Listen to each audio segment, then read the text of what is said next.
show, former co-host, amazing all-around person, and today we're going to talk about the Vanishing of Ethan Carter. It's the first time we've done a podcast in a long time. Welcome back. Thanks. It has been a long time. Yeah. But I don't deserve all of the nice things you just said about me, but I appreciate it anyway. Thank you. Psh, you deserve all of them. How you been? It's been a long time since we've done this. I don't know what I'm doing. It's been a long time since I've podcasted, period. The last time I did was with my dad in January, and we still haven't even posted that podcast, that episode. I mean, I thoroughly enjoyed your podcast.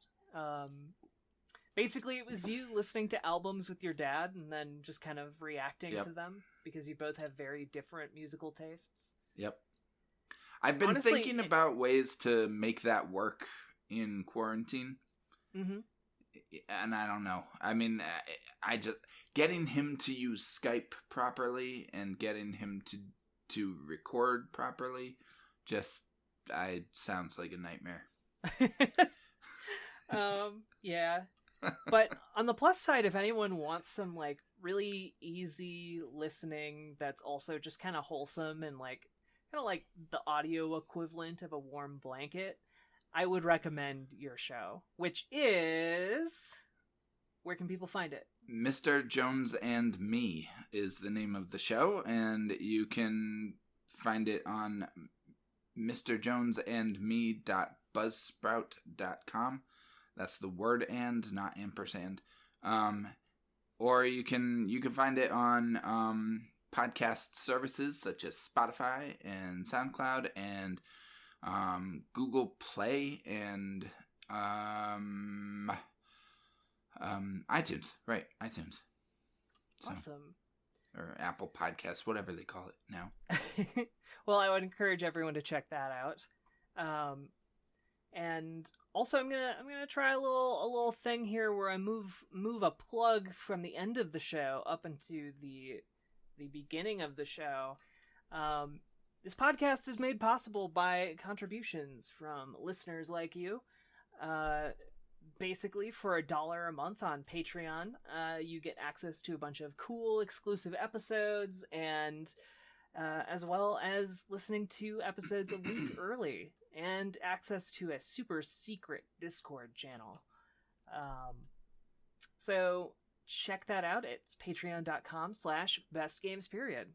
Help us out, especially now. Let's keep this show going. Yeah. With that being said, how are you doing with this quarantine? How are things? It's a wild things time. Are good. I'm working from home.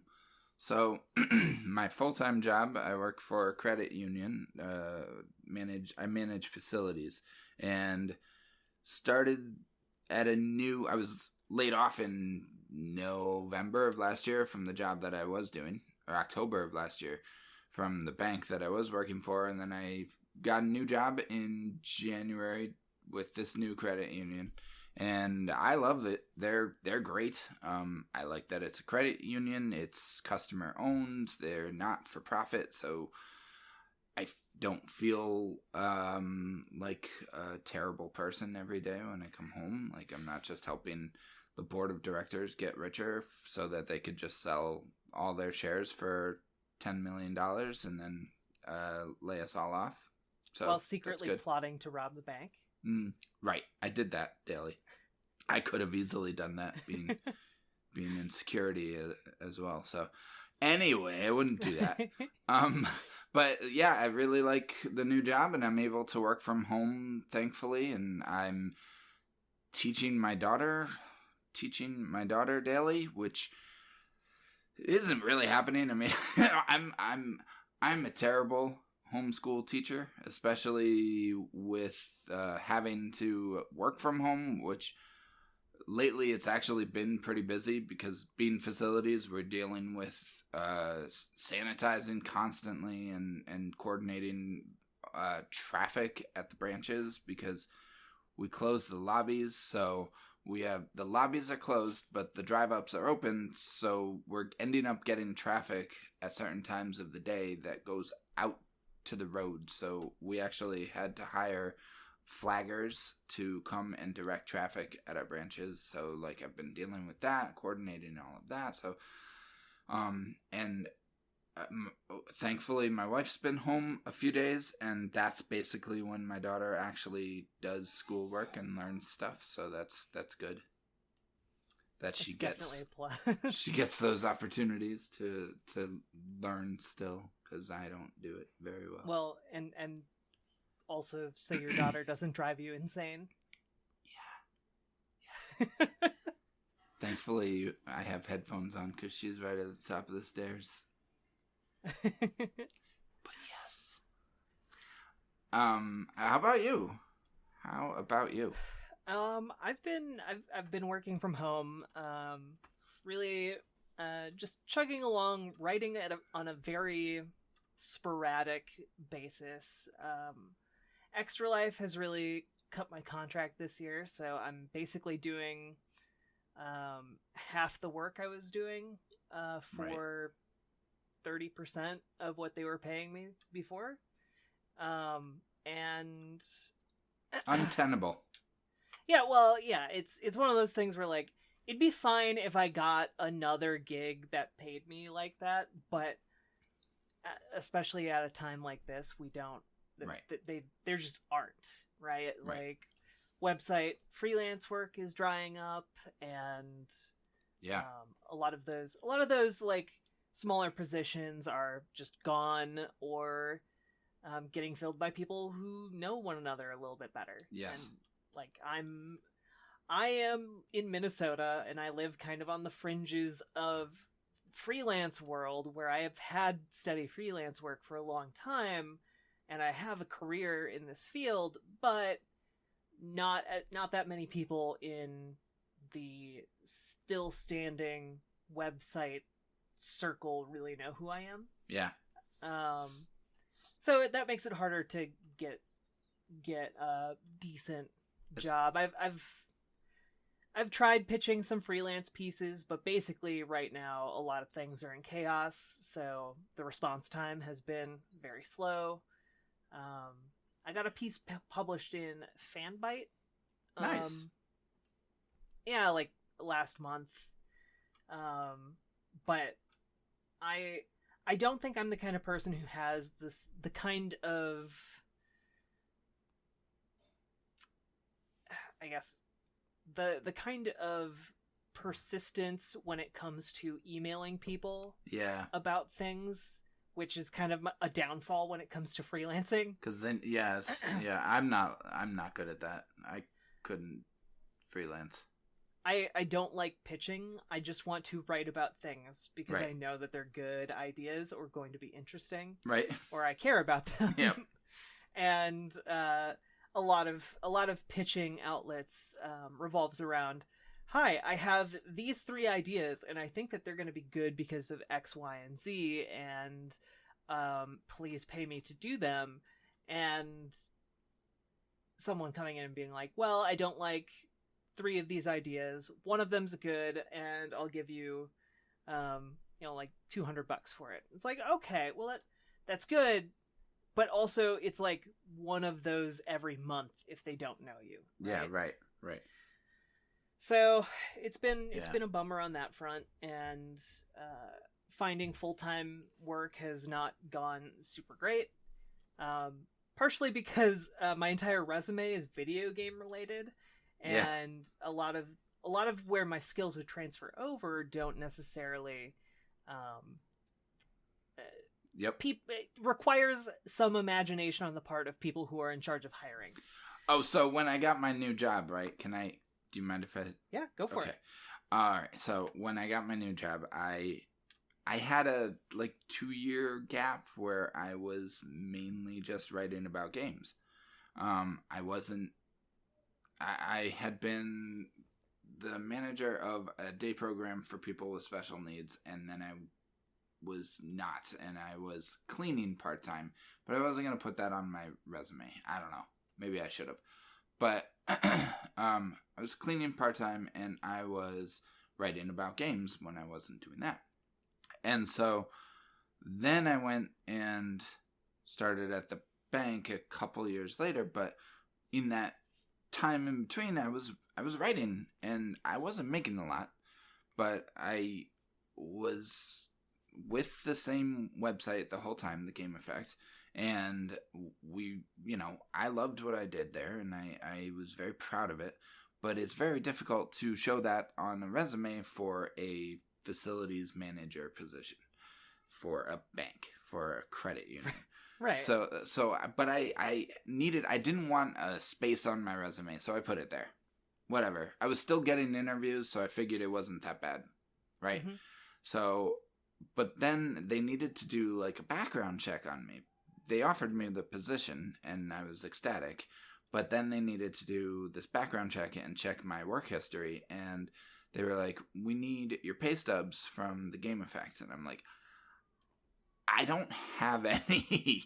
Like, I got paid in free games, and I did get some money, but it was under the table. It was like PayPal. Right. And I got, free access to conventions, and I got I got merchandise and stuff like that. And exposure. And right. So I had to explain that to them, and I've never been so nervous, to explain this. Luckily, they were super understanding, and I talked to Josh, the owner of the Game Effect, and was just like, "Do you mind? They're gonna be calling you. Do you mind just kind of explaining to them the deal?" And he's like, "Oh yeah, totally, no problem." And so he was super nice about it, and I assume they talked to him, and he, confirmed what I had told them, so that was good. But that was just a really awkward thing that I had to do. Well, I mean, I think a lot of people outside of games don't know how it works, or what all of that entails. Right. And trying to explain it can be really awkward, and kind of, because a lot of the way the industry works is arcane and kind of not really intuitive, I guess. Yeah. It's not, it can happen, but usually it's not I don't even know what I'm trying to say, but it's a weird place to work. It's a weird space to work in. And it's one that doesn't have a ton of jobs for kind of long-term employment, which I believe is kind of by design, so that they can kind of get away with paying people nothing. Paying an exposure or minimum wage, basically, until the enthusiasm that drives people kind of fades away and they go and do something else. Yep. But especially with all this COVID-19 pandemic, a lot of the news in the industry is very weird, and I feel like in general the pandemic has really crunched crunched all of the problems in our industry into very easily seeable clumps, I guess.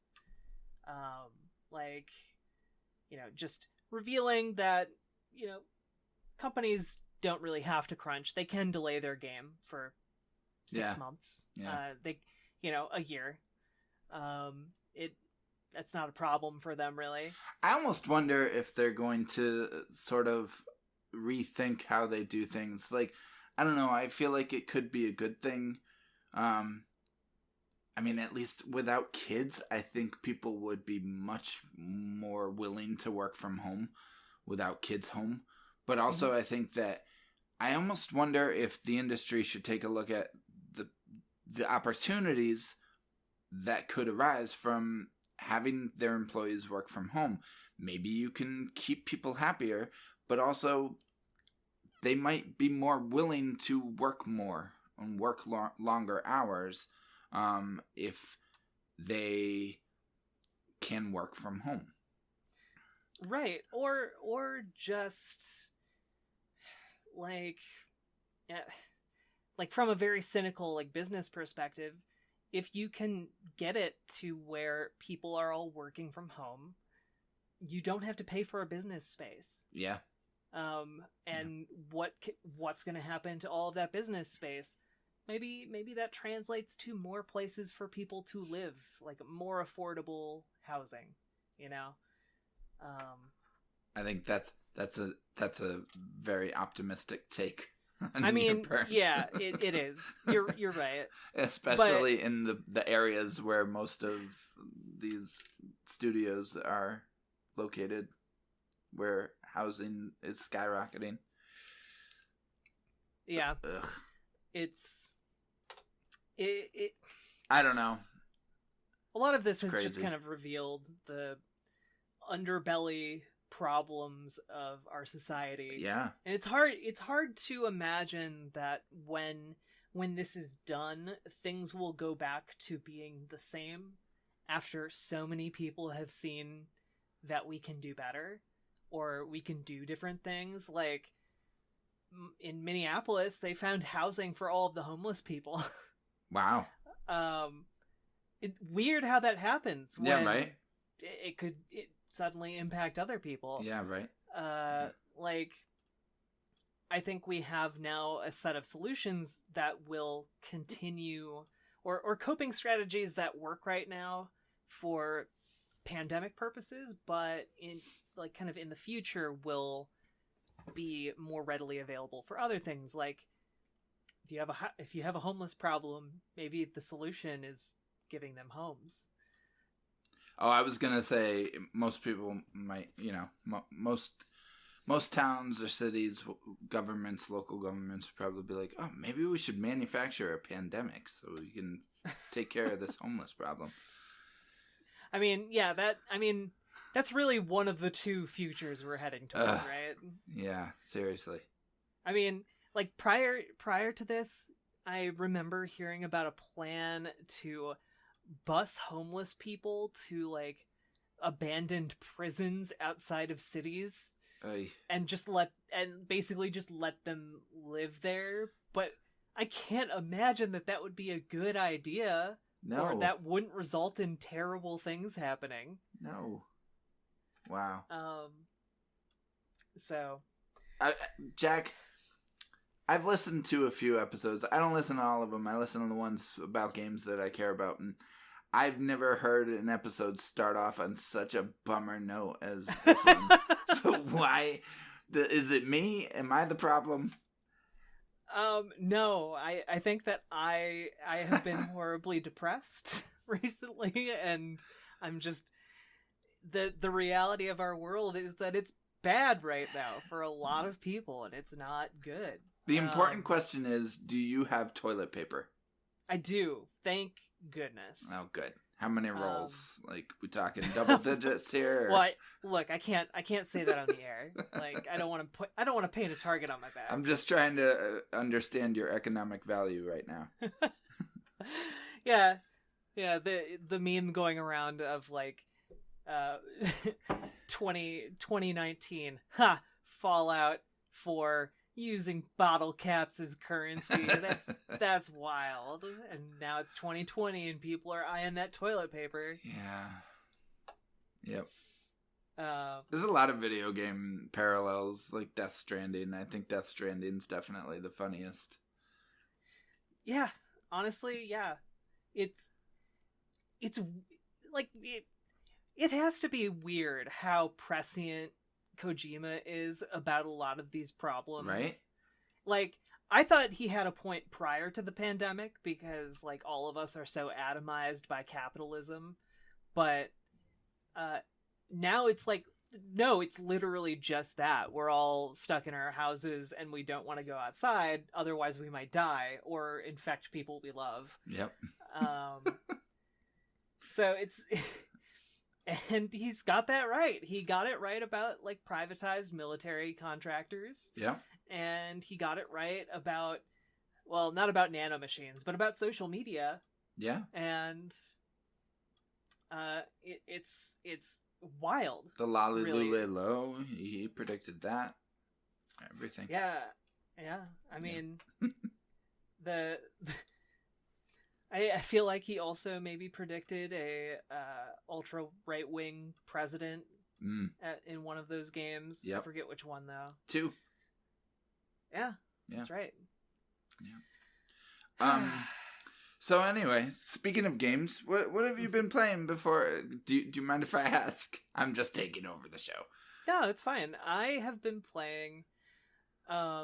Honestly, my kind of like go-to relaxing game right now has been Final Fantasy XIV, and it's mostly because I can dress up my character to look cute.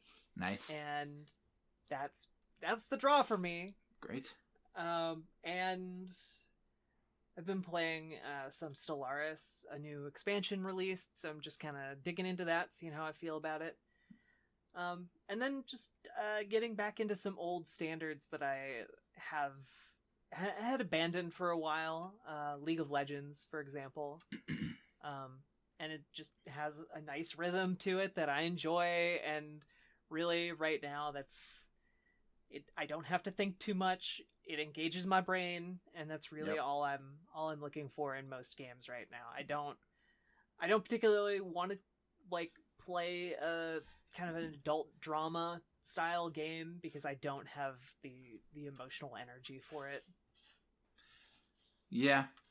No, I get that. How about you? I'm also not playing adult drama games. I'm playing old games that just make me feel good. Like Perfect Dark. Been playing Perfect Dark on my Nintendo 64.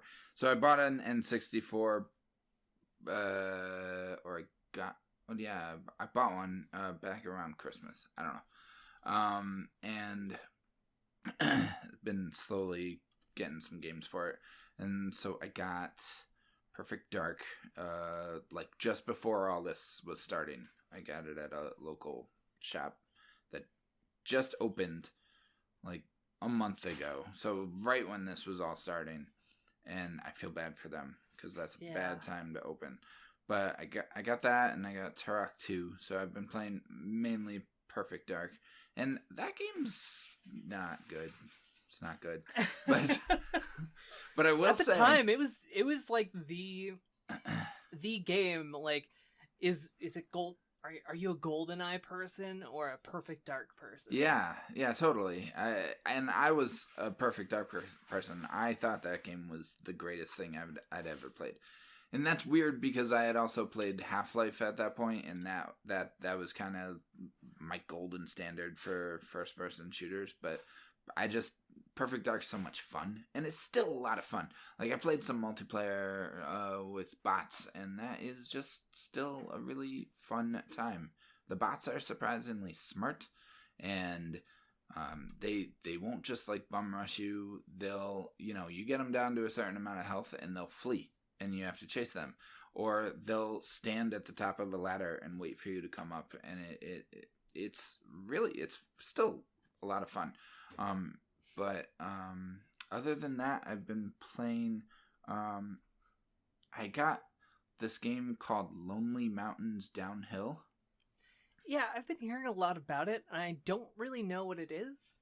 What is that? So it's an isometric, low poly kind of downhill biking game.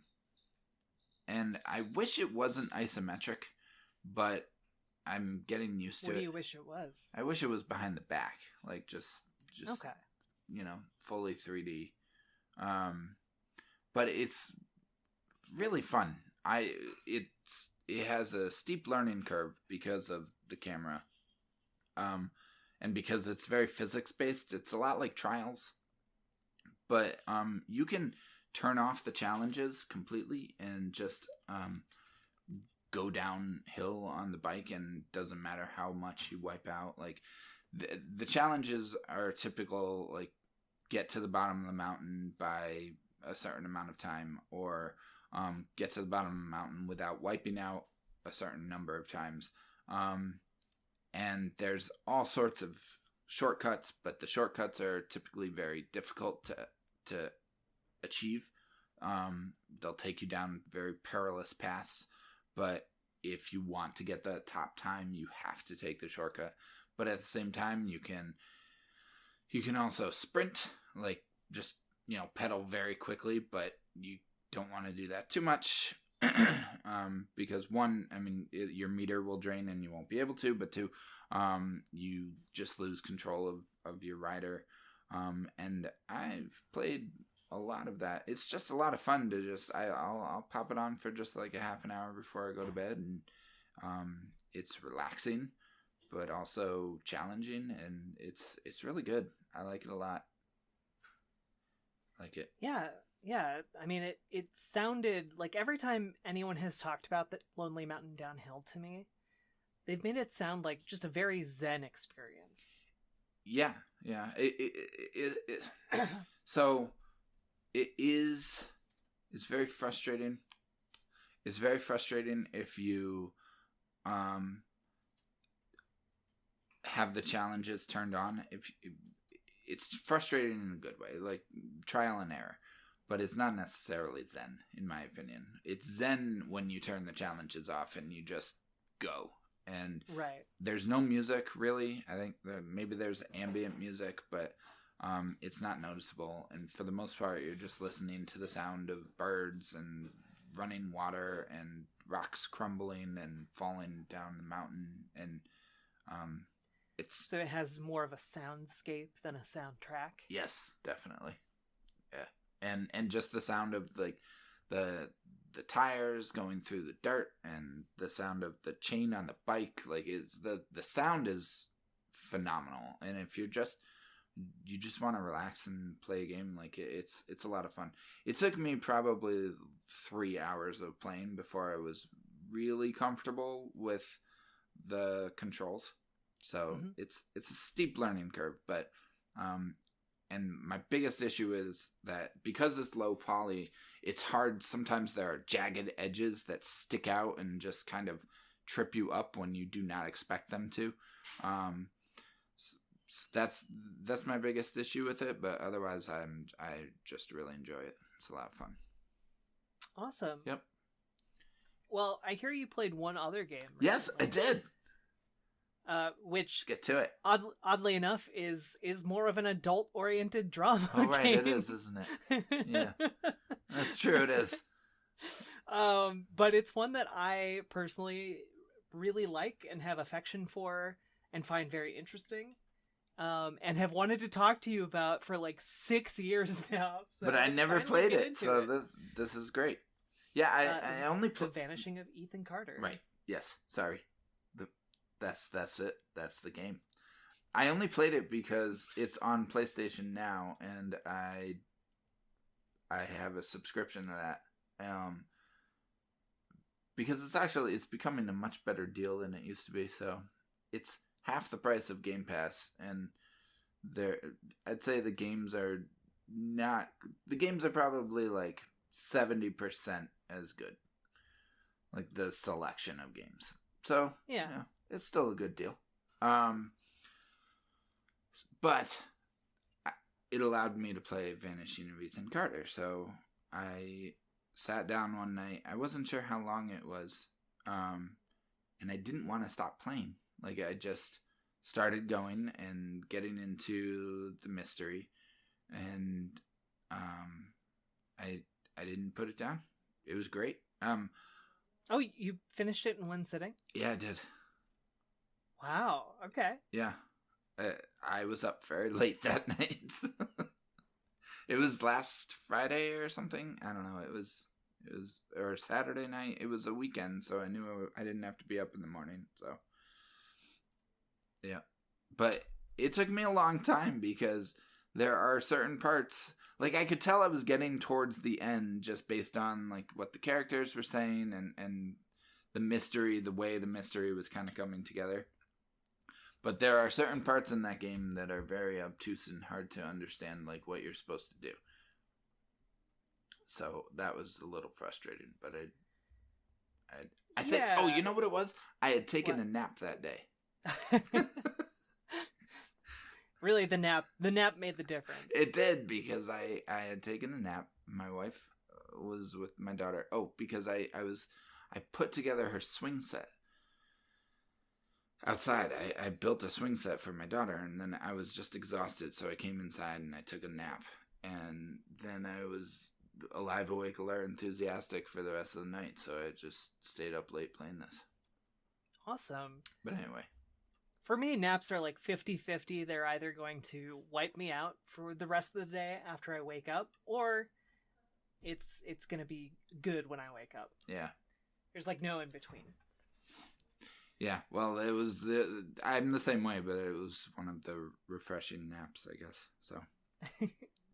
So, The Vanishing of Ethan Carter came out in 2014. It was a PC exclusive, and then it eventually released on, I think, pretty much everything. I think so. PlayStation 4 and Xbox One and Nintendo Switch. Is it on the Switch? Yeah, there are two versions of it. Wow. It came to Switch last year. Oh. So there's The Vanishing of Ethan Carter, which came out in 2014. And then they released a redone version in 2015. That just looks nicer. It's visually overhauled, which is impressive because the game already looked very nice. Yeah. I don't know which one I played, but the one I played was gorgeous. Beautiful. I'm gonna the one that came out on the PS4 is Redux or Redo. Okay. So you played the revamp version. Okay. And basically, one of the reasons the game looks incredible, and I was shocked actually to learn that only 3 people worked on this game. Yeah. Because while it is a short game that can be finished in one sitting, it's breadth and scope within that short sitting it's very big. It feels very big anyway. Yeah. And the environments feel colossal, and yeah, kind of awe-inspiring at times. Yeah, definitely. Yes. And apparently they were able to do that because they used a technique called, I'm probably going to say it wrong, telegrammetry or photogrammetry. Yeah. I think you're saying it right. Photogrammetry. Okay. Yeah. Okay. Yeah. There we go. Sure. Where basically they scan photos and objects and can put them into their game. So it makes everything look much more visually realistic. And then kind of like Perfect Dark. Perfect Dark did that with people's faces. Really? Yep. I'm always fascinated to learn when older games like use those techniques way back in the day. Yeah. Yeah, they did. I think because, even GoldenEye now did. you look at it and you're like, I can't tell. Like I found out, I think it was a lot of the cutscenes in Final Fantasy VIII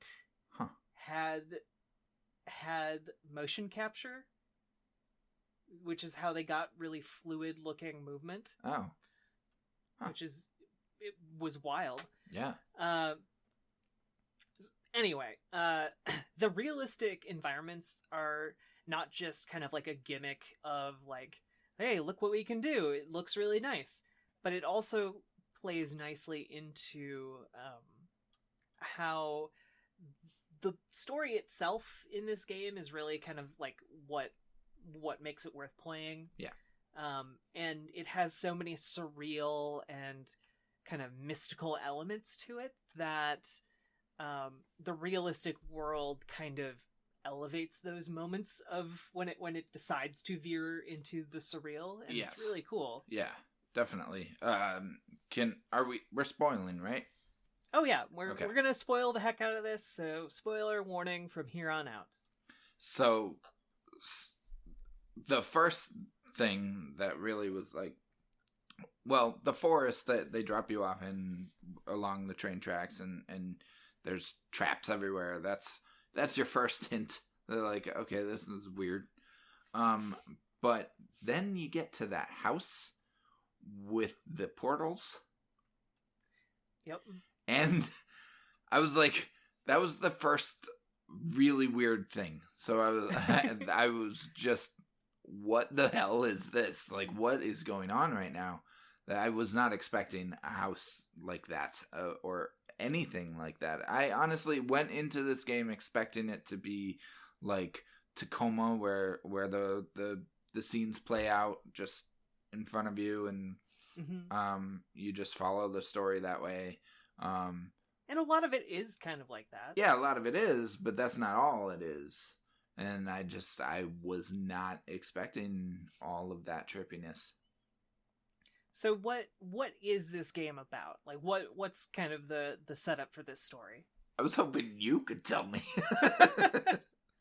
So basically, you take on the role of Paul Prospero, who is a detective, kind of like a sleuthy detective in the classic vein of like, 1930s, 1940s gumshoe kind of detective. Yeah. And you have received a letter from a boy named Ethan, and you come to like meet him, and it turns out that things are not going great for Ethan or his family, and that there might be an ancient eldritch evil involved. And the part of what makes it interesting is that Paul Prospero has the ability to kind of reconstruct the ghosts of crime scenes. Yeah. And so basically a lot of the game is go to next interesting location and solve the crime that happened there. And like while you're going to those locations, strange things happen. You see weird things. At one point you get shot up into space in a spaceship. But a lot of it's not played zany. Like I think like when I just describe that you get shot up into space in a spaceship, that sounds zany. Yeah. But the game doesn't play it like that. It plays it 100% straight, and it makes it feel very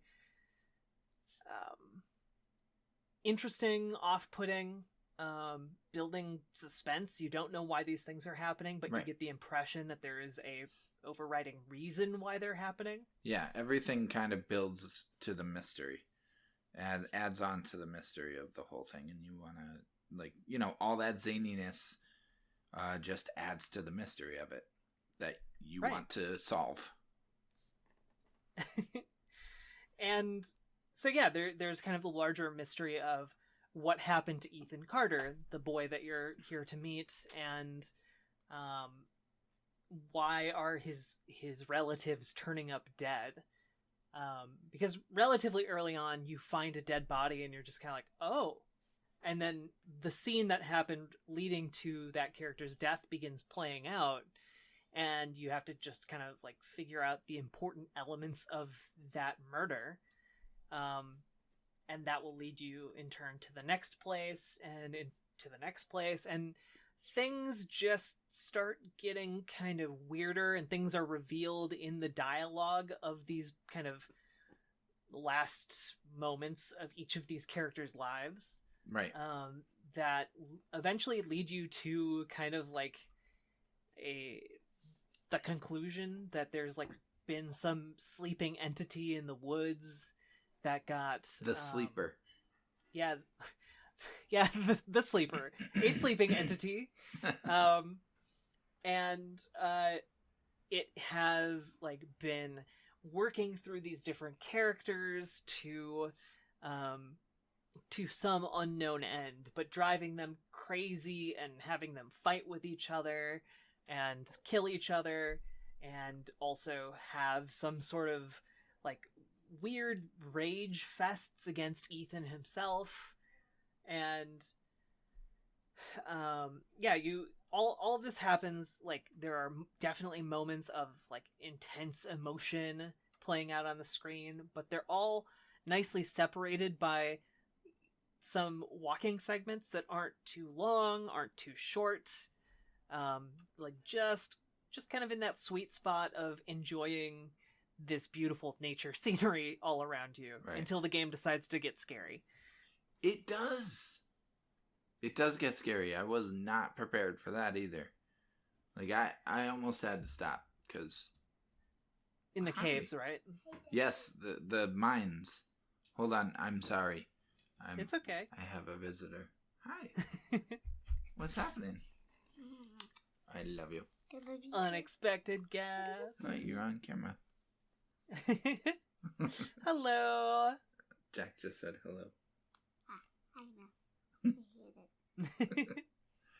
All right, go to sleep. I love you very much. What a cutie. All right, go on up there. She's dancing up the stairs. Oh, my heart. She's so precious. Yeah, it's easy to say that when you don't live with her. I love you. Exactly. But yeah, it there is a point. I would say maybe like a little bit after the first two murders where you realize that things are going steadily darker, and what happens in the mines? So,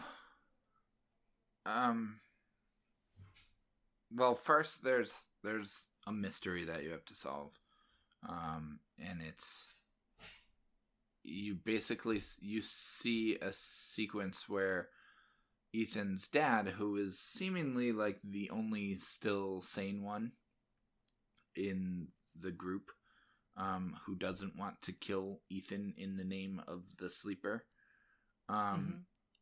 you see that he kills his wife by locking her in the elevator and then dropping her into the water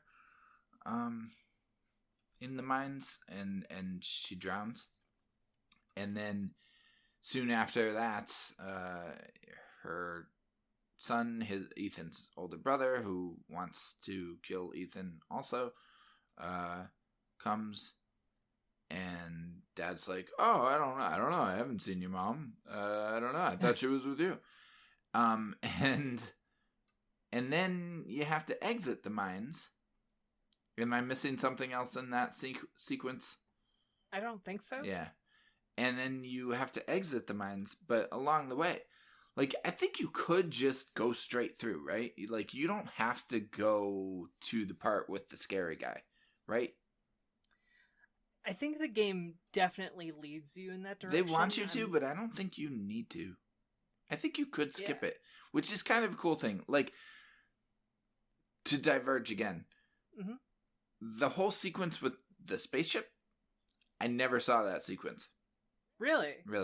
There were a few mysteries where I was just like, it's late. I don't feel like solving whatever this is. And so that might have, that was obviously one of them. Cause I never saw that. Never saw the spaceship. I've seen it in like, I've since watched, video reviews, and it's mentioned in a bunch, it's shown in a bunch of those. But okay, I'm glad I didn't just make that up. No, I never saw it in my playthrough. So the game is good enough. Like, they even say there's a little sentence at the beginning of the game. This is a narrative experience that doesn't hold your hand. Something like that. And they definitely don't hold your hand, and they allow you to, which is really cool. They allow you to miss things. They're okay with that. Yeah. I have a memory of a lot of my memory of this game is disjointed, which I feel like is an intentional way that you're supposed to kind of feel about this game. Right. But I remember there being a segment in the mines where you're forced to finish a puzzle or solve kind of like a puzzle on a raised like dais. Yes.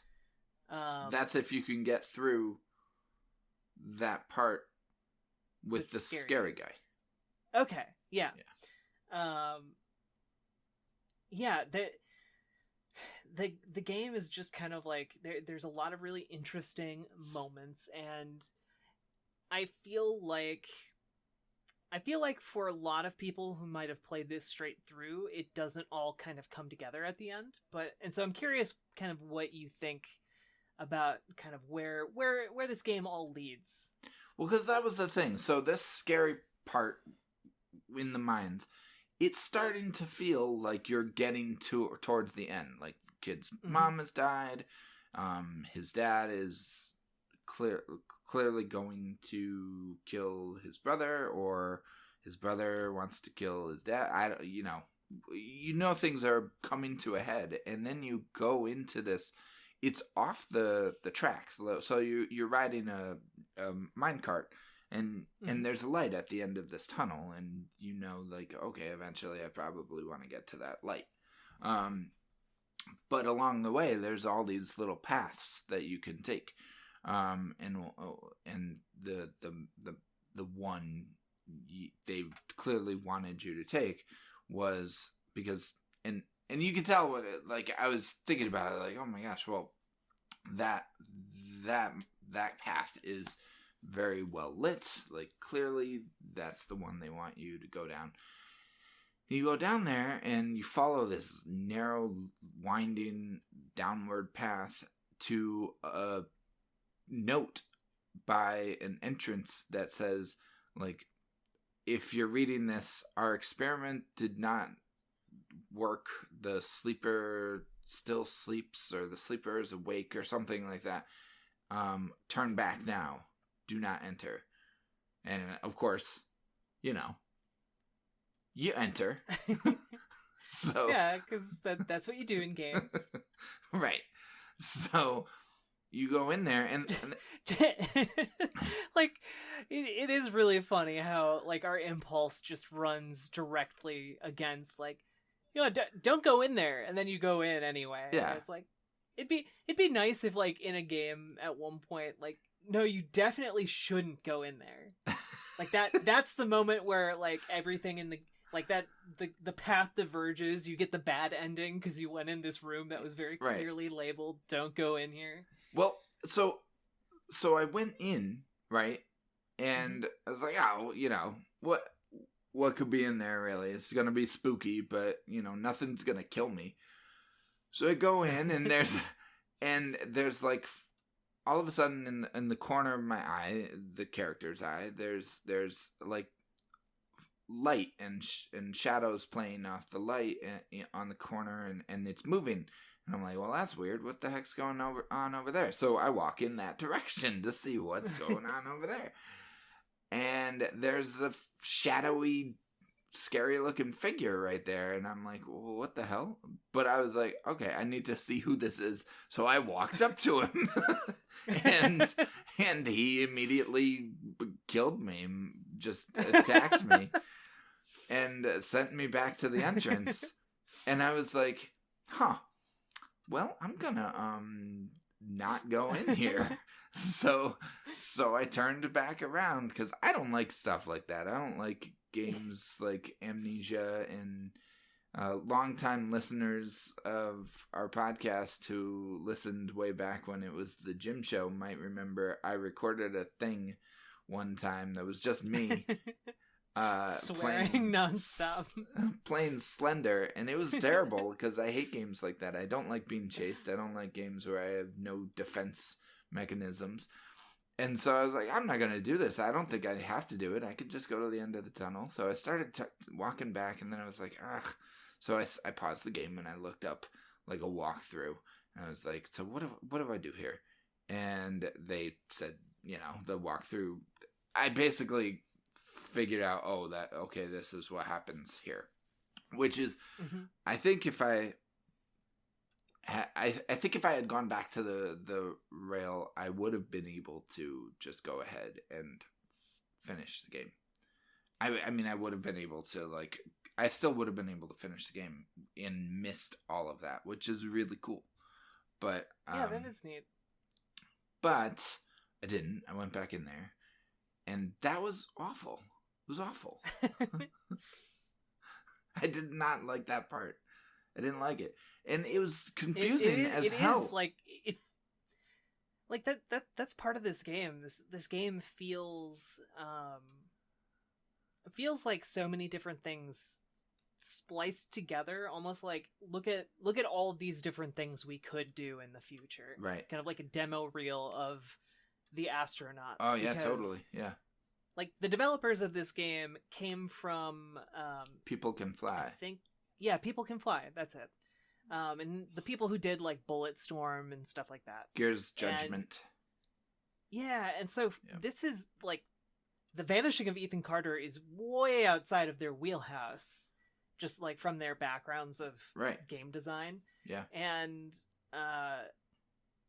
inside of the Vanishing of Ethan Carter, there is kind of that Amnesia: The Dark Descent game that they could make. Yeah. You know, the weird paranormal investigator game they could make, the space adventure game they could make. Like all of these different possibilities in here. And that's part of what I think makes it so cool, is that any one of these concepts could have been expanded on to make a full game. Right. And instead they're in something completely different that I haven't really seen before. Right. Yeah. That is really cool. Like all of that is really cool. And then at the end of all that whole sequence, when you see a freaking Cthulhu monster, that was unexpected too. I mean, even though like I knew, okay, you know, that sounds like that's what the sleeper is. I didn't think I'd see it, and then we see it. Yeah, it was crazy. But it's interesting what you say about, you know, how it's all these different types of games in one. Because this came out way before What Remains of Edith Finch, but it definitely reminds me a lot of that game. Have you played that? I haven't yet. I need to. Oh, you need to. Because that is similar to this in that every chapter of it's more segmented than this is. You're still working your way through a house, but there's definitely little vignettes along the way. You know, you're working your way through a house rather than a whole town. Right. But along the way, there's all these different vignettes, and each one has a different type of gameplay, and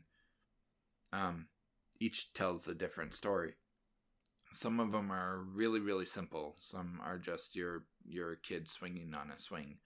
Others are a little more complex and interesting. And I love that game.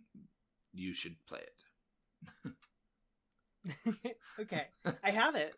I have it downloaded and installed. Then play it. Oh my gosh, then play it. What are you waiting for? Turn off this podcast right now and go play that. Show over. But no, how does The Vanishing of Ethan Carter end? Because I think that's where a lot of the division with this game came from. Right. That combined with the fact that it is in that vein of kind of early walking sims. I don't know what else to call them. Yeah. Early 3D narrative adventures. Walking sim's fine. I have no problem with that term, and I play a lot of them. So. So I think that a lot of reviewers, for example, said that like the gameplay is not super varied, and it just kind of the story can kind of fall flat. And what were your takeaways after finishing the game? Yeah, I kind of understand where they're coming from, because, and I think this could be my own fault, because I did play the game, and part of the reason I was able to finish it in night is because I did kind of rush through certain parts of it where I wasn't adamant about solving the mystery of, and like the very first area, I didn't know that there was a mystery to solve. Like, I didn't realize that I had to solve this mystery, that was the point of all the little things. I just thought they would build up along the way throughout the entire game. So I wasn't searching for clues. I found a couple, and then I didn't find enough of them to see the whole story sequence in that first area. So I didn't see that. I know that there's a thing with the guy whose torso is completely removed, but I didn't see the sequence in my game, in my playthrough. So probably to my fault, but I found the story to be a bit disjointed and just sort of there was no build up for me. There was no like, okay, we come in here and all of a sudden, okay, wow, everybody just wanted to kill this kid. And that's all. Okay, weird. But then as it went along, there were some interesting moments, some character moments, but I didn't feel like there were enough character moments that I really understood who these characters were when they weren't insane. So I didn't know why I needed to care necessarily. Right. I cared more about the mystery of what the hell's going on than I did necessarily about the characters themselves. That's fair. But I love the way that it was presented. I love, like I said, I love that it allows you to skip stuff, even though that sort of didn't ruin, but it had a negative impact on my experience with the game. But I do appreciate that it allows you that freedom. So I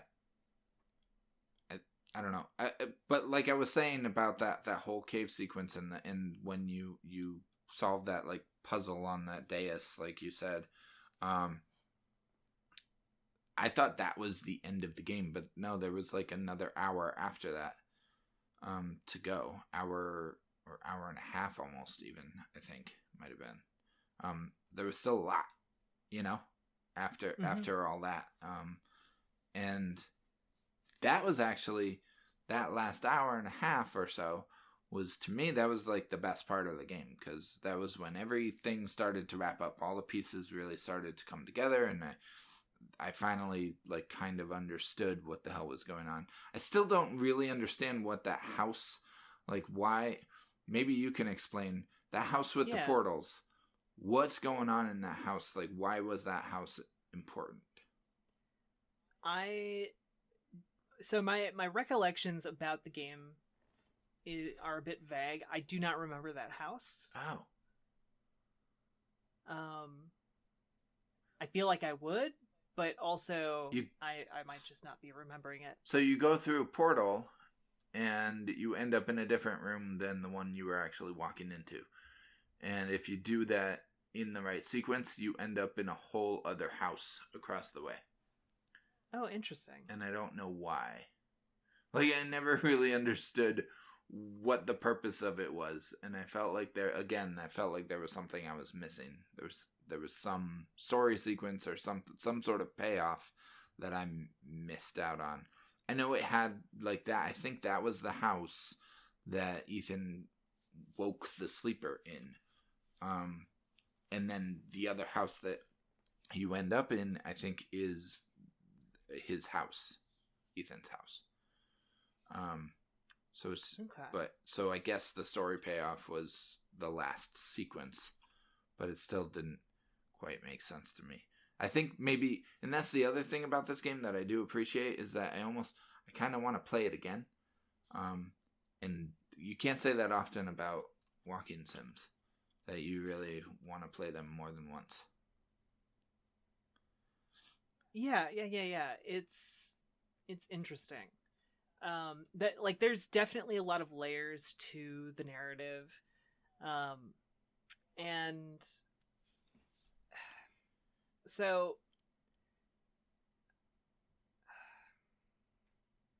let's see. I think that Did you look it up?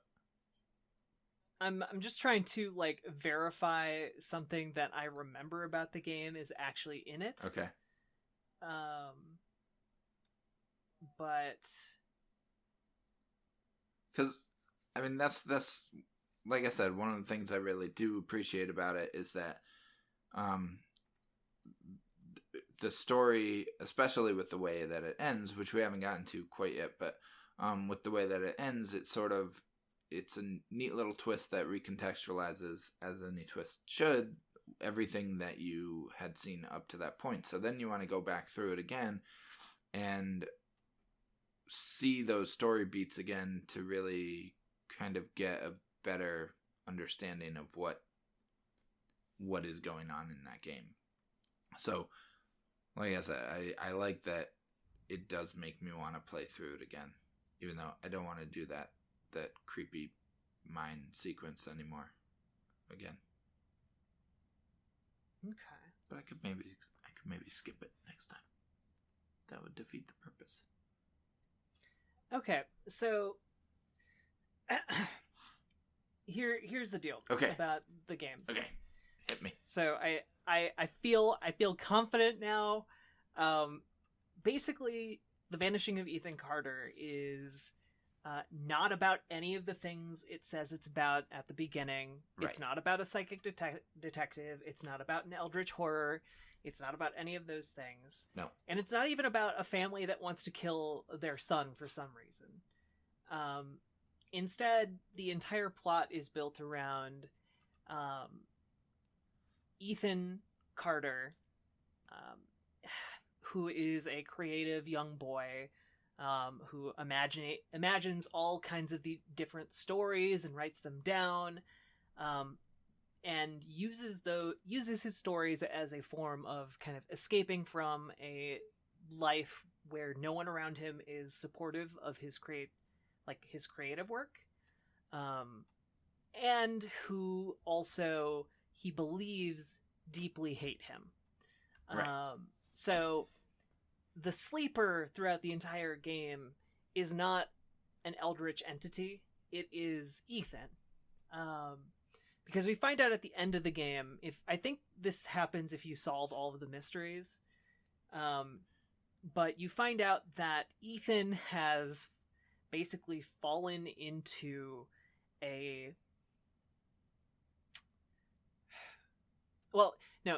Ethan has like a secret clubhouse or a secret like spot in a mansion where he keeps his stories, and he is able to be alone and isolated from his family, except that he has become trapped in there, and someone accidentally set a fire to the mansion, and he's basically been inhaling toxic fumes, and everything leading up to this has been his perspective as he kind of slowly suffocates and dies.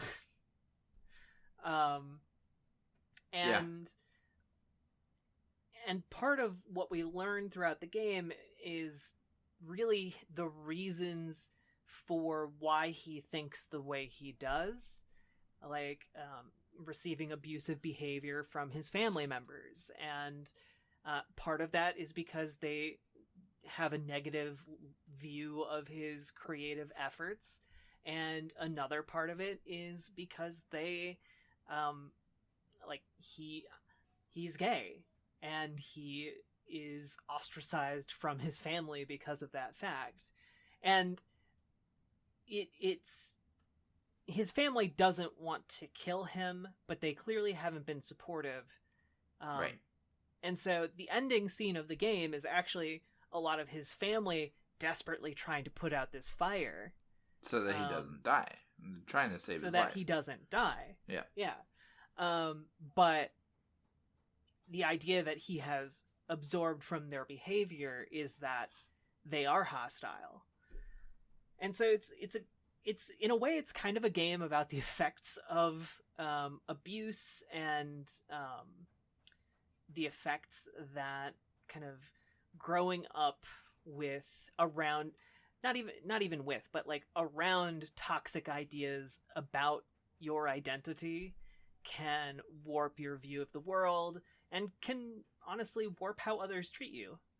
And I think that that's a really unique and profound way of kind of thinking about this game. Yep. Like, I don't think any other game has really done as good of a job at showing that. Yep. No, it was really... the ending was surprising and interesting, and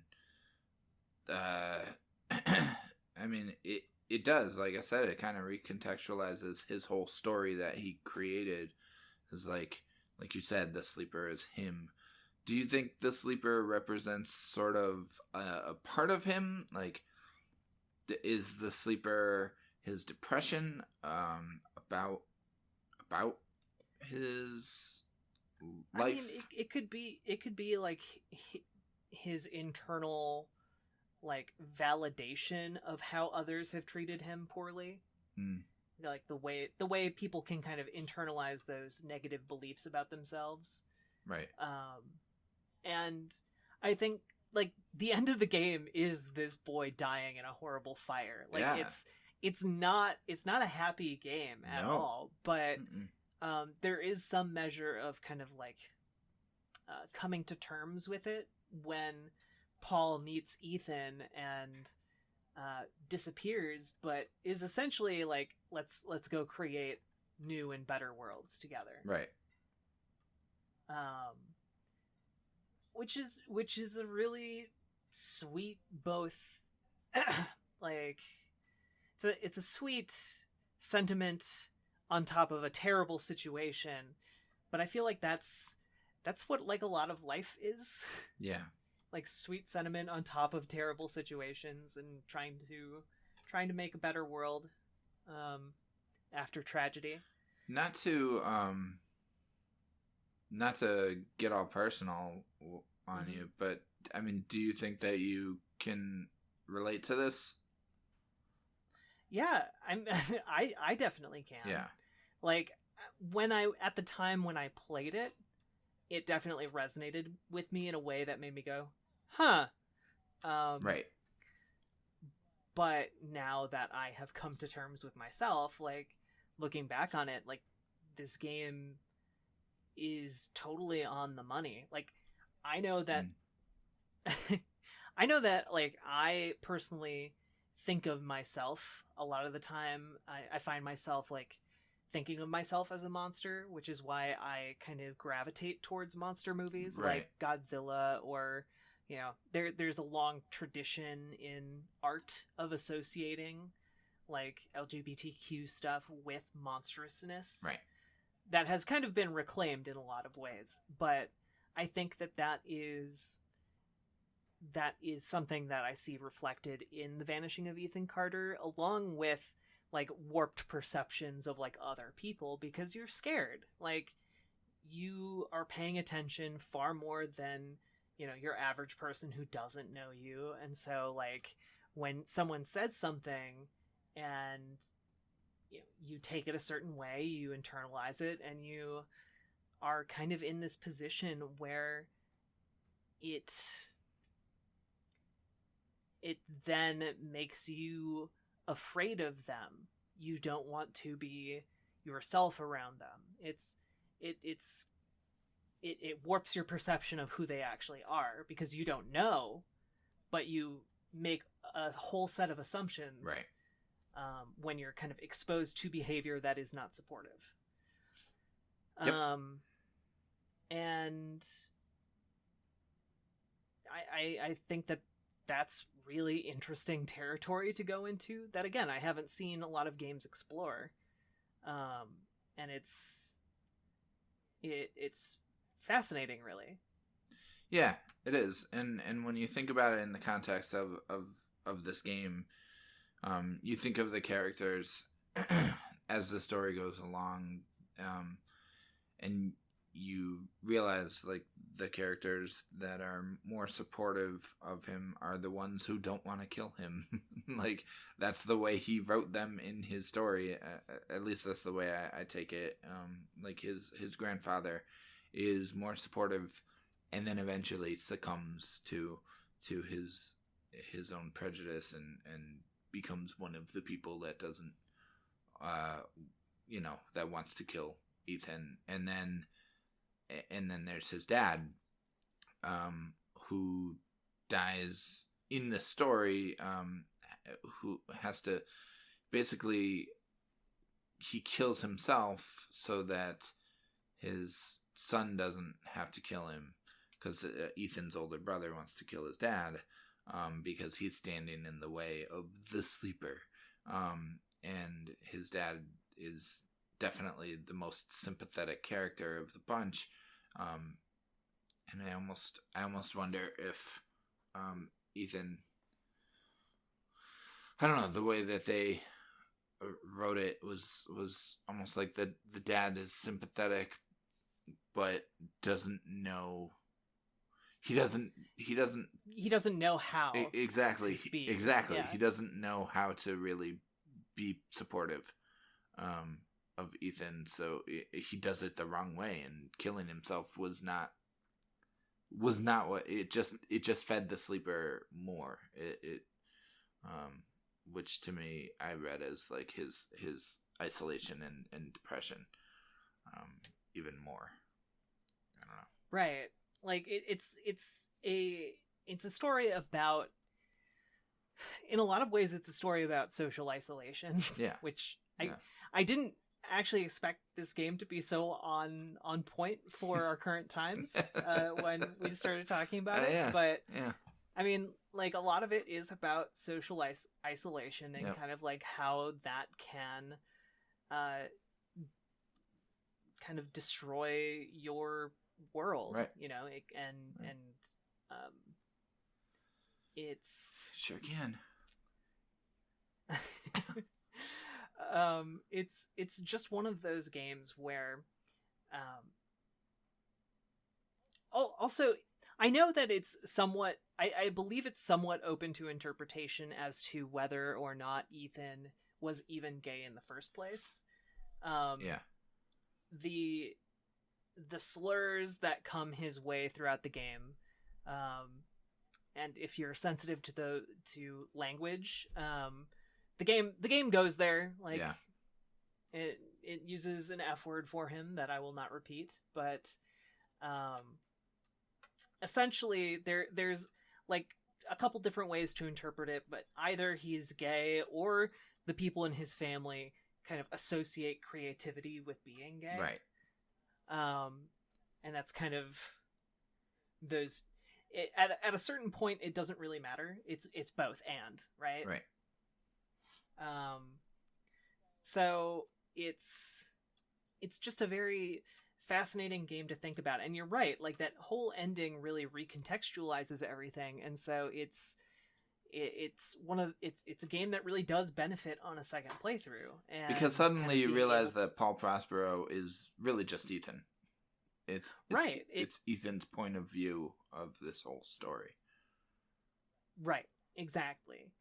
And also the other various mythical characters that you encounter or Yeah. hear about, like the sleeper, it's also Ethan. Right. And it's just like these different aspects of Right. Ethan from the stories he has created over the years. And it's also kind of a commentary on writing stories and the Right. creative process, and I can certainly relate to that. Yeah. Yeah. So I'm not sure that this game is like one of the best of all time. But it does do like a lot of things that I really haven't seen done in a lot of other games. Right. And I would love to see it done in other games, but so far this is the one that I've seen. Yeah. And in addition to that, it does it all very beautifully. And there's a part of me that wishes that this sort of question could be explored without murdering your your gay main character. Yeah, me too. Yeah, definitely. I that is a trope I wish would go away. Yep. But it's what we have. In flaws and all. But it's something that really, at least at the time, made me sit back and kind of think about myself and think about kind of the world's relationship with identity and like the way we socialize with one another and kind of normalize different ideas. And I think it's 100% worth playing. I do feel like everyone should play it because it's a relatively easy Definitely. play. Yeah. It's super interesting. And it's just a good thought-provoking game. It's relatively easy until the scary part. until the scary part, yeah. It's definitely one of the better walk-in sims I've ever played. So, and I've played a lot of them. So, it was also I feel like this is this is just worth mentioning. It was nominated as the UK's. It was nominated by So Gay, the UK's biggest LGBT magazine. Oh. For best game. Huh. So. Cool. Yeah. Yeah.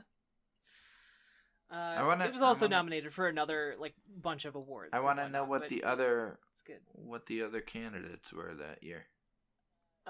It was Destiny, Mario Kart 8, Alien Isolation, and Dragon Age Inquisition. Oh, okay, yeah. Well, Dragon Age makes sense.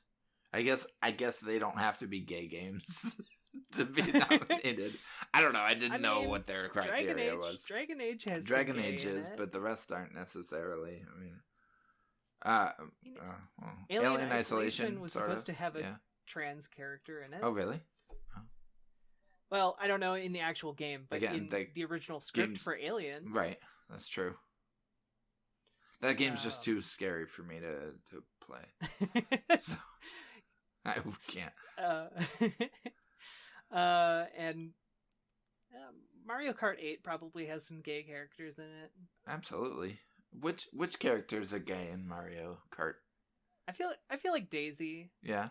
And like, I feel like maybe like Waluigi and Luigi are bi. Yeah. I can see Waluigi being a power bottom. And I don't know, that like normal Koopa and flying Koopa, that they're probably in like an open relationship or something. You think? Yeah. Okay. Maybe. I don't know. I don't know how they tell one another apart. I don't know. Like gender. I more picture them being like making cousin porn. Or like stepsister porn. Oh, they're why the landing page of Pornhub is always that, huh? Mm-hmm. Yep. They're the reason. No, but anyway. So yeah, I agree with you. I think this game is just on the cusp of being a best game, period. I was flipping through a book today. I can't remember what it was, but Quinn was in. I've been stuck upstairs most days. That's where I've sort of set up my office, and which allows me to play some games. So I have a PlayStation 3 and my N64, my Super Nintendo, and a PlayStation 1. And I've been just kind of going through my back catalog. But anyway, I also have a collection of video game books up there. And one of the books that I have is this like 5,000 games you should play before you die. And so Quinn came up, and it was published in like 2013 because the last entry in there is BioShock Infinite. And Quinn came upstairs and she was like, "What's this book?" And so she grabs it, and it's thick and heavy. It's like 1,000 pages. She's like, "Oh my gosh, it's so heavy." But then she starts thumbing through it and flipping through it. So I started flipping through it with her. And I was thinking about it. I was like, what games recently would make this book? And I think this would, I mean, I think Vanishing of Ethan Carter would be a game that would definitely be eligible for that book. Like, it just seems like that kind of a game that it is good enough and important enough, in my opinion, that more people should play it and know about it. So, yeah. What holds it back for you? Like you said, it's just on the cusp. I think it is just that disjointedness of the story for me. Okay. But I don't know. Again, like that, my feelings could change towards it. And also, I think, like you said, like the fact that they have to kill their gaming character at the end kind of does suck. But my feelings towards it could certainly change if I play it again. Like I might realize that I love it. So yeah, I actually haven't ever replayed it after my initial playthrough, right. And this is one that I plan to go back to. Good, eventually at some point. It's just a game that is heavy. Yes, it is. It's heavy once you know the twist at the end. Yeah, and I have to be in a certain mindset now to revisit that, right? But it's also like, I don't know, part of me is like, well, you can almost kind of enjoy it a little bit more knowing that it's made up and that in the end they actually were trying to save him, so they did love him. Yeah, but it's also kind of undermined by the whole, like, you're a child suffocating to death. Yeah, that part does suck. Who believes his entire family despises him and wants him dead. Shut up, Jack. You're ruining it. I was trying to be hopeful about it. Well, I'm interested to see what this studio does next. Yeah, me too. Their next game is supposed to be Witchfire, which I know had an impressive showing, I think back in like 2017. I know nothing about this. Oh, it's super interesting. It's a first-person shooter. Oh. It's kind of like a dark fantasy, like kind of magic and grimy grit first-person shooter. Oh. And that's about all that people know. They released like a technical demo that kind of shows gameplay and such, and it looks really neat. Well, cool. Huh. Yeah. I'm gonna watch a trailer. Ooh, we get a live. No, reaction. We don't have to do that right now. I can watch it after the show. Well, do you have any final words or things you want people to check out? Some shout outs you want to give? I've got nothing. I want to shout out Jeremy Brown, our old co-host, because I miss that guy. I miss him too, and he seems busy though. Well, I'm sure he is. He works in a hospital, and they're not. I mean, he seemed busy before this. I'm sure he's like ready to die now. This is true. I don't know. I don't have shout outs. I'm bad at shout outs. I mean, shout out to everybody out there who's dealing with all this crap. Good luck on dealing with this bullshit that we got going on right now. Shout outs to, shout outs to essential workers, everybody in healthcare, but also everybody in,